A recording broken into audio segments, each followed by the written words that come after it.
When knowledge is fragmented, when faith is taught in one room and money is handled in another, imbalance forms quietly. Over time, that imbalance reshapes families more profoundly than ideology ever could. The Torah does not make this separation.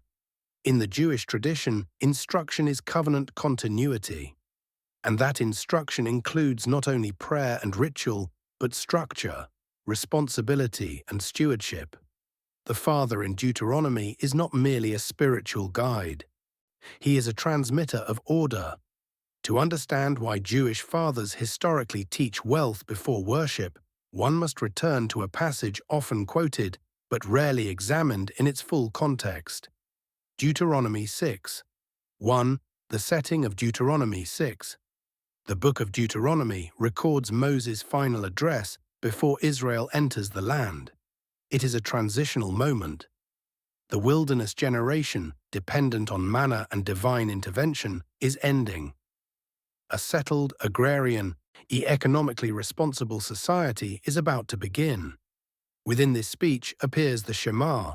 Hear, O Israel, the Lord our God, the Lord is one. Immediately following this declaration of unity comes instruction. You shall teach them diligently to your children, and speak of them when you sit in your house, when you walk by the way, when you lie down, and when you rise. This is often understood purely as religious instruction, yet the surrounding chapters discuss land ownership, an inheritance, agricultural cycles, lending laws, and economic boundaries. The command to teach is embedded within economic legislation. Instruction is not abstract theology, it is daily formation. 2. Covenant as continuity. Covenant in the Hebrew Bible is intergenerational. Promises to Abraham are not fulfilled in a single lifetime. They extend through Isaac, Jacob, tribes, and nation. Continuity depends on transmission. Transmission requires teaching, and teaching must include the conditions necessary for covenant survival: land management, debt discipline, inheritance structure, and stewardship of resources. Faith without structure dissolves under economic pressure. The Torah anticipates this. 3. Before worship, there is structure. The Israelites received the Ten Commandments at Sinai, but even before Sinai, Abraham negotiates land purchase in Genesis 23 with legal precision. Isaac digs wells and defends water rights. Jacob structures inheritance through blessing. Before centralized worship, there is property structure. Before priesthood, there are flocks.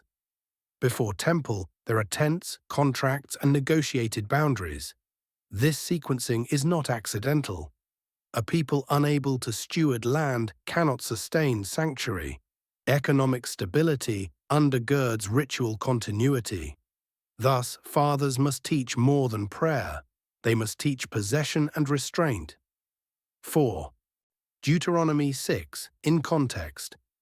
The command to teach diligently appears between warnings about forgetting prosperity and reminders about entering houses filled with goods not built by one's own labor. Lest you eat and be satisfied. Beware lest you forget. Satisfaction without memory destabilizes identity. Fathers are instructed to speak constantly, at home, on the road, morning and night. Instruction is immersive. What are they teaching? Not only the unity of God. They are teaching how unity shapes conduct, including economic conduct. The same Deuteronomy addresses honest weights and measures, release of debt, care for the poor, and limits on royal accumulation. Faith informs finance. 5. The psychological dimension. Children form identity before they form income. If identity excludes financial responsibility, income later arrives unstructured.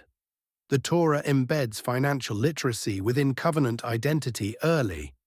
A father discussing fields, boundaries and harvest cycles with his child is not separating that conversation from faith, he is integrating it. The Shema's call to unity extends to daily life. There is no compartmentalization. The modern separation between sacred and financial spheres is foreign to this worldview. 6. Why most families separate faith and finance. In many contemporary households, religion occupies ritual moments. Finance occupies private, sometimes secretive domains. Children are told what to believe. They are not shown how to steward. The assumption is that money is neutral or secondary. The Torah does not make that assumption. It recognizes that economic pressure shapes moral behavior. Debt influences decision-making. Poverty tests loyalty. Sudden wealth tempts forgetfulness. If children are not instructed in financial discipline alongside faith, the covenant fractures under strain. Power without limits destabilizes society. So does wealth without instruction. 7. Instruction as daily practice. The Hebrew word for teach diligently carries nuance of repetition and engraving. Education is not occasional lecture, it is patterned exposure. A father walking through fields explains why corners are left unharvested. He explains why certain animals are reserved. He demonstrates separation of tithe. He models restraint in consumption. Worship becomes credible because structure exists. Children observe coherence. 8. The economics of memory. Deuteronomy repeatedly warns against forgetting. Forgetting occurs when comfort obscures origin. When houses are built and vineyards planted, children may assume prosperity is automatic. Fathers are commanded to narrate history. We were slaves in Egypt. Memory anchors wealth to humility. Financial literacy is incomplete without historical awareness. The Torah ensures that success remains contextualized. 9. A rabbinic continuation. Rabbinic tradition formalized this integration.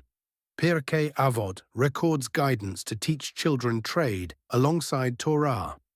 A father who fails to teach his son a profession is described as teaching him to steal, not as insult, but as recognition of vulnerability. Economic competence protects dignity. Communities established schools where literacy and numeracy intertwined. Commerce required reading contracts. Study required discipline. The boundary between sacred and practical remained porous. Wealth as tool, not idol. The Torah never portrays wealth as ultimate goal, but it consistently treats wealth as instrument requiring management. Fathers teach children how to measure honestly, how to lend responsibly, how to avoid consuming seed capital. These lessons occur within covenant framework. Worship without stewardship becomes abstract. Stewardship without worship becomes self-centered. Our integration prevents distortion. 11. The tension of prosperity. Entering the land, Israel faces new tension. In wilderness, dependence was visible. In settled life, autonomy appears greater. Autonomy can erode accountability. Thus, Deuteronomy emphasizes teaching. Fathers must prepare children not merely to survive, but to remain covenantal under prosperity. Financial literacy becomes spiritual safeguard. 12. A subtle observation. Notice that the Shema does not instruct priests alone.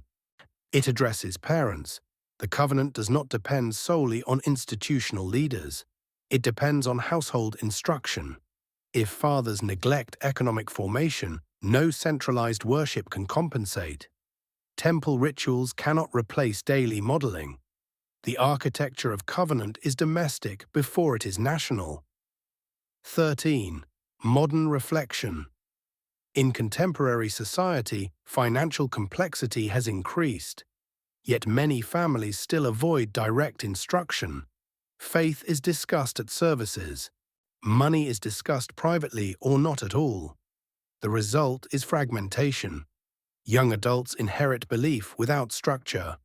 When financial pressure arises, belief feels distant. The Torah anticipated this disconnect and preempted it. Teach diligently, at home, on the road, morning and night. Instruction encompasses the totality of life. 14. Before Sinai, there was structure. The provocative observation stands. Before Sinai, there was structure. Abraham negotiated contracts.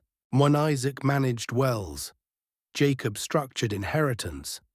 The covenant formed around land and multiplication. Sinai codified ethics for a people already economically organized. Thus, Jewish fathers teach wealth before worship, not because wealth outranks worship, but because structure sustains worship. Identity before income, instruction before expansion, boundary before power. 15. Closing. Reflection power without limits destabilizes society. Faith without structure destabilizes families. The command in Deuteronomy 6 is not limited to recitation. It is formation. Teach diligently. Integrate belief with stewardship. Transmit identity through daily practice. The Jewish tradition recognized that covenant continuity depends not only on prayer, but on disciplined management of land, labor, and legacy. And in that quiet, structured transmission from father to child, wealth becomes servant rather than master. Worship remains grounded, continuity endures.